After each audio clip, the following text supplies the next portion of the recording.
Hey, what's going on? It's Mr. Sanchez coming at you with another Algebra 2 lesson.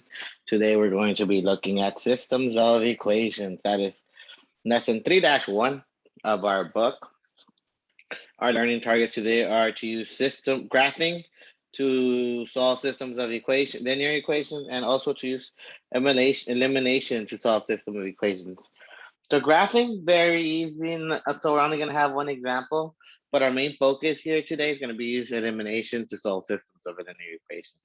Now, our school wants us to skip this section, sort of, but it's such an important section that there's no way that I can justify skipping it. Okay, so we're just going to spend a little bit of while, a short while, just doing two problems. And yes, you're going to need to know how to solve for x, otherwise you're going to have a hard time. But other than that, let's go ahead and get started. All right, so right here it says solve each system using elimination. And this is our first system. We know it's a system because it has two equations, right? All right, so we're using elimination. So that means we're either gonna solve for X or for Y, okay? And usually what we're gonna do is we're gonna combine these two equations together. Well, how, you might ask, all right? So usually what I do is look for a variable that has a coefficient of 1, right? So you notice there's 1 here and 1 here. So that's good. And then what we're going to do is we want to turn the coefficient in front of this into either 5, or the one in front of this one into 25. And we're going to go ahead and solve for turn it into 5. All right. So to turn this 1 into a 5, we gotta do the opposite. Instead of positive 5, actually, we want to do negative 5. We want to turn this part into negative 5. How are we going to do that? So what we're going to do is, so this is line 1, this is line 2. All right, that's what we're going to call it. We're going to do negative 5 times line 1. So what does that mean? And we're going to do negative 5 times all of x plus y equal to 20. So what does that mean? We're going to distribute it to our negative 5 to everything. So you're going to get multiplied here, and even here. So now you're going to have negative 5x minus 5y equal to 5 times negative 20, which is negative 5 times 20, which is negative 100. Okay. Now what you want to do is rewrite line 2. All right. We're going to write line 2 again here. So this is line 2. We're going to have 5x plus 25y equal to 400. All right. You're going to rewrite it. Now you're going to do line 1 plus line 2, right? So we're going to add these together. Negative 5x plus 5x, that's going to go away and to go to 0. Okay, that's going to go to 0. So we've eliminated x. And now we're going to have negative 5y plus 25y, which is going to give us 20y equal to negative 100 plus the 400 is going to be 300. Okay. And then you're going to divide both sides by 20 to solve for y. Right. And this is going to go away. And you're going to get y is equal to 30 divided by 2, which is 15. So we solve for y. Now we got to do is solve for x, which is what we're going to do. So if we're going to plug this in. You can plug in this y into equation 2 or equation 1. We're actually going to plug it into equation 1 to line 1 because it'll be a lot easier to solve.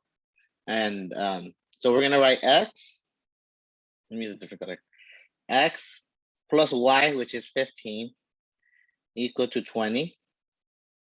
Right? And then we're going to get x by itself. So you're going to do minus 15 here. That's going to go away. You're going to get x is equal to 5. And now we have our solution.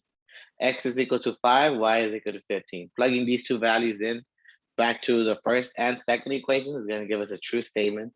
So this here is our solution. All right.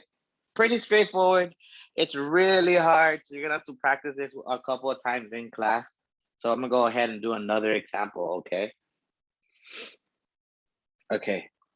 So once again, You can eliminate X or Y first. So in this one, we eliminated X first. But I'm gonna show you that you can eliminate Y as well. It doesn't really matter. All right. So we're gonna look at these two problems, right? You're gonna notice you have negative 2y here. We're gonna want to turn this negative 2y into this 6, into negative 6, because that's 6y, right? So what do we got to do to line? This is line 1. This is line 2. What do we got to do to line 2? What do we got to multiply the negative 2 to turn it into 6, negative 6? You're going to want to multiply it by 3. So you're going to have 3 times line 2. All right. So you're going to multiply 3 times x minus 2y equal to 10, right? Which is going to yield 3x, right, minus 6y equal to 30. All right. Now we're going to rewrite line 1. Line 1 here is 5x plus 6y equal to negative 14.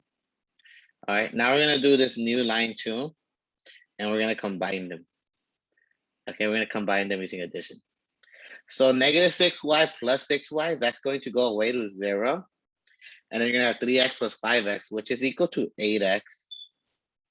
And then you have 30 plus negative 14. So it's 30 minus 14, which is going to be 16.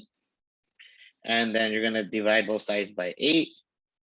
And you're going to get that x is equal to 2. Now you can plug in this x back to either equation, but I'm going to plug it in back to this one, right? So you're going to get 2. Let me draw a line here. 2x. No, so we have x, which is 2 minus 2y equal to 10. And now we got to solve for y. You're going to do minus 2 to both sides. That's going to go away. You're going to get negative 2y is equal to 8. Divide both sides by negative 2. And you're going to get y is equal to negative 4. All right. And that's your answer. X equals 2, y equals negative 4. All right. And you're probably wondering, like, what do you mean that's our answer? What do these numbers actually mean? So it's going to actually make more sense once we look at a graph. We graph these equations. Okay.